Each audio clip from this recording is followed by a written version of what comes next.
refereeing, because when he does, he makes enemies and loses votes. James White is a native Texan. After graduating from Houston Public School in 1982, he attended Prairie View A&M University. Whoop, whoop. That's part of the system. To study political science and military science. Upon graduation from Prairie View with honors in 1986, the United States Congress awarded James a commission as an officer in the infantry in the U.S. Army. While in the Army, he served in a variety of assignments throughout the world, most notably the Britain Brigade during the demise of the Soviet Union. Berlin Brigade during the demise of the Soviet Union. From 1987 to 90, he successfully graduated from the United States Army Infantry Basic Training Course, Infantry Officer Advanced Course, and Airborne School, and prepared future combat leaders as instructors in the U.S. Infantry School. After separating from the Army with an honorable discharge in 1992, James White began a career as a public school educator in the Houston area. He has taught the social science in the middle school, high school, and undergrad college level. James White has been a Republican since 1986. Beginning in 1993, he was a guest columnist for Headway magazine, a conservative monthly publication. From 1994 to 2005, he served as a precinct chair and was a member of various conservative and Republican organizations. In 1902 and 1904, his fellow precinct chairs elected him as chairman of the State District 13 Caucus and the Senatorial District Convention in Harris County. Additionally, the state party chair appointed him to chair the Congressional District 9 Caucus and the State Convention Nominating Committee. He is presently serving on the governing board of the Texas Federation of Republican Outreach, formerly the Texas Black Republican Council.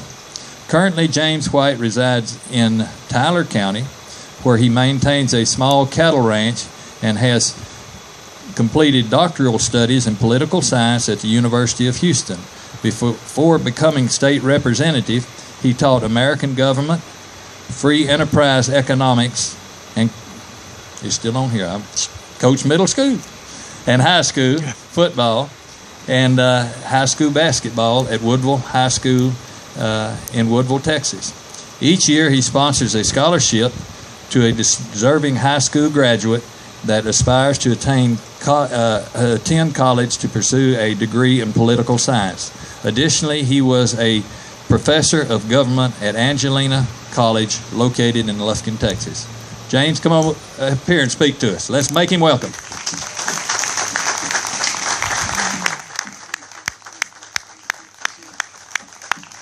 All right, first of all, let me just tell everyone, I am extremely, I didn't even want to come up here and say anything. I just want to sit out there and just enjoy the natural beauty of this entire area here. But let me begin by saying I'm extremely blessed to represent 5 counties in southeast Texas. And I'm going to do something. I'm going to try to do it. They've told me these mics, these mic cords are on a rope.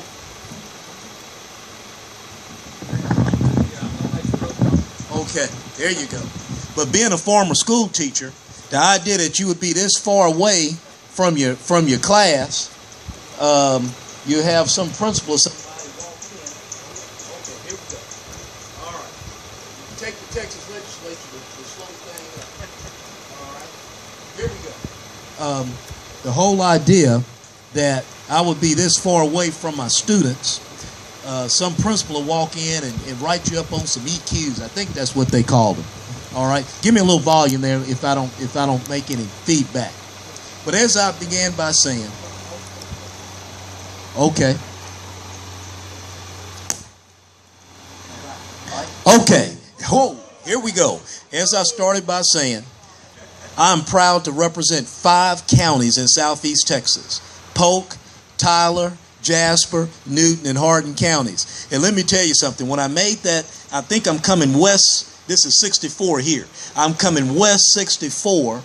I felt extremely comfortable because I crossed the Natchez. So I said, if I get a little lost tonight, I can just jump in that Natchez on a log or something and just roll on, float on down. And I guess I'll be back in a few days down in Tyler County somewhere. But it's indeed an honor to be with you this evening on this day. Let me begin by saying that obviously I'm proud of my military service. Definitely I'm proud of my state service. But the one element I'm most proud of is that I'm a child of God. And all of you out there that are saying you're a child of God, go ahead, give it up for the Lord. Go ahead. You know, I know you hear a lot of stuff on the TV, radio about what's going on in Austin. You know, folks are asking me right now, what's going on in Austin? And I'll tell you this right here. Austin's doing fine. We're not in session. So not very much is going on in Austin. And that may be good for you. Okay? Usually when we meet, I think there was an old saying once that whenever a legislature is in session, no man or woman's wallet or purse is safe. So you still got one in session in Washington, D.C. You got to still watch them. Okay? But the one in Austin, we're not in session right now. But let me begin by just identifying and recognizing some folks. Let's give a hand to your VFD first responders. Give them a hand. Give them a hand. Give it up. My VFD is Ivanhoe Volunteer Fire Department. And I know they're ready to go because I had a situation back in 2012 and it kind of started. I just was going to burn a few. Okay, you know how that went. Okay, just going to burn a few branches, and it got a little out of hand. Just a little out of hand, and they had to come bail me out. So thank you, Volunteer Fire Department, firemen and firewomen, for what you do for our communities. Thank you so much. Give them another hand. I see we've got I kind of got crossed up. I was introduced to so many people at one time. We've got a county judge. County judge. Yes, county judge. Thank you. See, I'm going to give them a little shout out in a few moments, Spitzer and Hall. But they're going to find out. Once you get up there to Austin, you need to give these judges a little love. They can make your life a little difficult. I know y'all came out of some crazy campaigns, but you get on the wrong side of some of these county judges. Something else. We got some commissioners, county commissioners. Okay, and I thought I had a county. Okay, Tim, county commissioner. You know, I have 5 county judges and 20 county commissioners, because 5 times 4 is 20. I got it right. Okay, 20 county commissioners, and I know all of them. And as a state rep, you got to work each one of them, because each one of them are elected in a precinct. And each one of them is sort of like a executive in themselves. You can't just talk to all of them at one time. You got to talk to each one of them differently. So I got to have 20 different county commissioner pre-legislative meetings, because they all say their issue is special. You know, you can't just talk to this one over here and this one over here. You got to talk to him special. So give it up to the county judges and the county commissioners. Give it up to them. Give it up to them. And we got Mayor Anderson. Stand up, Mayor Anderson. Yeah. Give it up for Mayor Anderson. As a state elected official, we make a little less than $600. Well, the Constitution says we make $600 a month. But you know, we got to give it up to we got to give up a little bit to the feds and, you know, Social Security and all that. So it's a little less than $600. But I have a real strong respect and affection for my school board members and my small town mayors. They make about $600 less than we do. So that means they're negative. Okay? And they have to deal with everything we send down. Okay? So Bob and Spitz, talk to Mayor Anderson before you leave. He may want to talk to you about unfunded mandates. Okay, these things that come down from Austin, they come down from Washington, D.C. Still the same taxpayers paying for it. But we look good in Austin by saying we made it happen, but the mayor has to pay for it somehow. Thank you for your service. Give it up to the mayor again. Check that out. Check that out right there. Check that out right there. And let's give a round of applause. No. All veterans, Army, Navy, Air Force, Marine Corps, Coast Guard, stand up. Stand up. Let's give it up to them. Let's give it up to them. Let's give it up to them. Okay. All right, we got you, bro. But yeah, let's give it up to them. Yes, thank you for your service. Thank you for your service. Thank you for your service. Thank you for your service. And, you know, it wouldn't be right for me to come all the way up here and not give a public congratulations to 2 new colleagues that'll be coming. I want to thank you for sending them to me. Spitzer, stand up, bro. We watched you from afar. Good job. Bob, I know you're out there somehow. Bob Hall. Thank you. Y'all did a great job. Y'all did a great job. Great job. These are going to be 2 fabulous additions to the state legislature. Let me tell you something. I go to West Texas, I go to South Texas, I go to North Texas, and obviously I'm in East Texas. I do a lot of traveling because I'm vice chair of your House Corrections Committee, visiting various correctional institutions, juvenile and adult. And you get to meet a lot of members in their element. Throughout East Texas, there is a new spirit of leadership developing. And it's a spirit of humility, humbleness. It's a spirit of service. And it's a spirit that I remember when I started campaigning in 2009.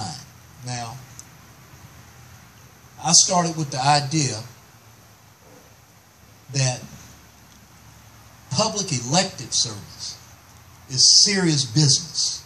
And it's serious business because you're responsible for leading, caring for God's most precious creation, the people that are made in His image.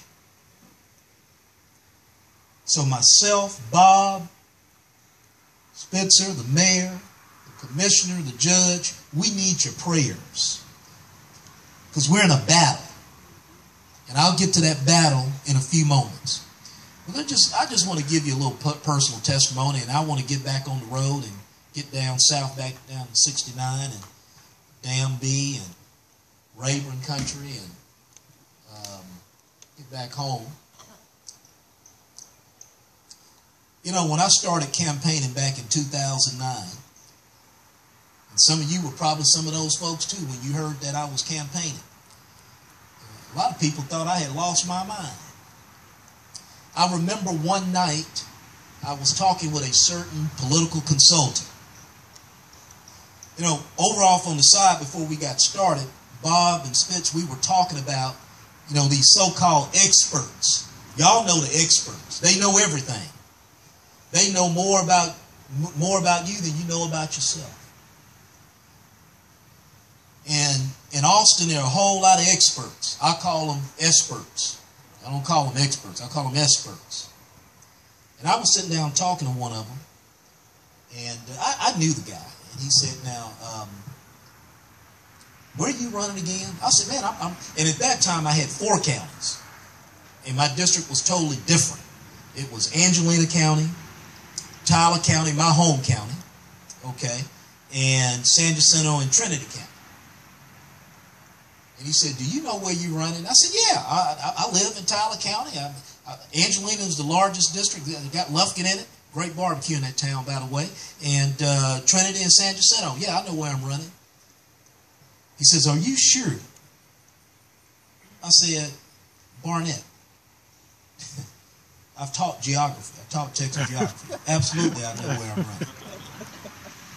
He said, you know, your home county was the home of the last conservative, so-called segregationist governor.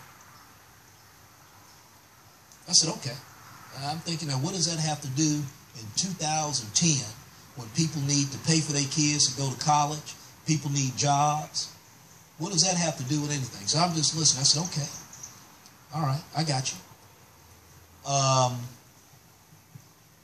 He said, do you know that that was once in the early 1900s and the 1920s, that was the lynching belt of the South? I said, yeah, I got that. Okay, but again, what does that have to do about 2010? He says, well, you know, I think you and I need to talk. And you need to, when you do your stump speech, you know, you need to have some type of something really special to say. And this was in Austin.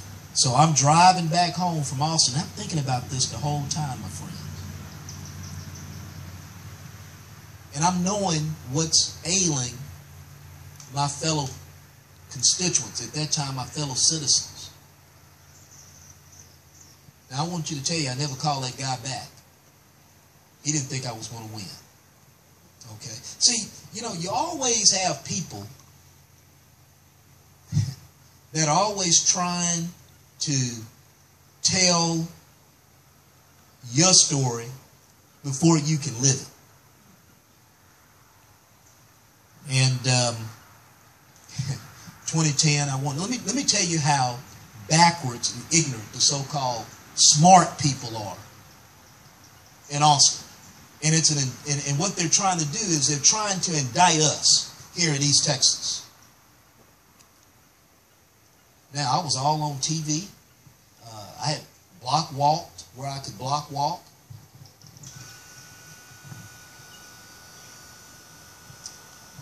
Had my picture all on my push cart.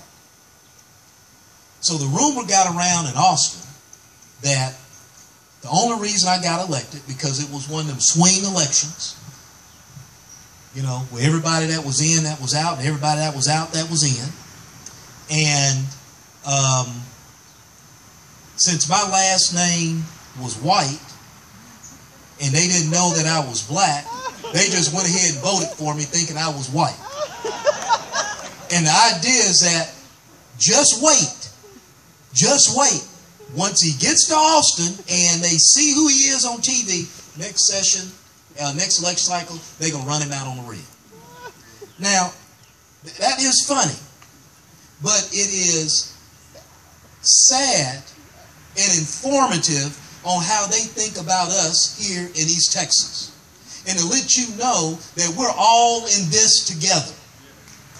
We're all in this together. It's not necessarily a Republican. It's not necessarily a Republican or Democrat thing. It's an East Texas thing. Because this is what I know about East Texans. First of all, we all love the Lord. We all love the Lord. We all respect our men and women that have went overseas and served us. We respect and honor our elderly. And we want to be left alone. And I mean, you know, I go to Austin and they're still kind of confounded. You know, they say, oh, you James White? I say, yeah, I'm James White. And you elected out there, and yeah. Well, I said, look, it's quite simple. You tell the people and you show the people and you live it. You love the Lord. You respect your veterans. You honor the elderly and leave people's dogs, cats, horses, cattle, and guns alone. And you too can come out to East Texas and get you a legislative seat. So see, we have the same values. You see, you have people in D.C. and Austin that are trying to divide us. Let me tell you why they're trying to divide us, Bob. Let me tell you why they're trying. Y'all need to learn this and know this. Because we got all the food, we got all the fiber, we got all the fuel, and we got all the water in East Texas. And if they can keep you, us, me, if they can keep us divided, they can come up here and take it. That's why when Bob and Spitz when we get up to Austin, we're going to work as a team for everybody. But let me go back to my little testimony, because I know y'all want me to finish this. So they really thought that the people down in Southeast Texas was stupid. I hate to say that word. We were told never to say it in the classroom. They thought they were, you know how they talk about you. You know how they talk about you. So they did a trick. They did a trick. It's called redistricting. Now, I knew what they were doing all the time. But see, here's the thing. I'm going to tell you here, brothers and sisters. When I came in this world, and sometimes I'm kind of wondering which came first. I was a child of God, and I was Mildred Boyd's son.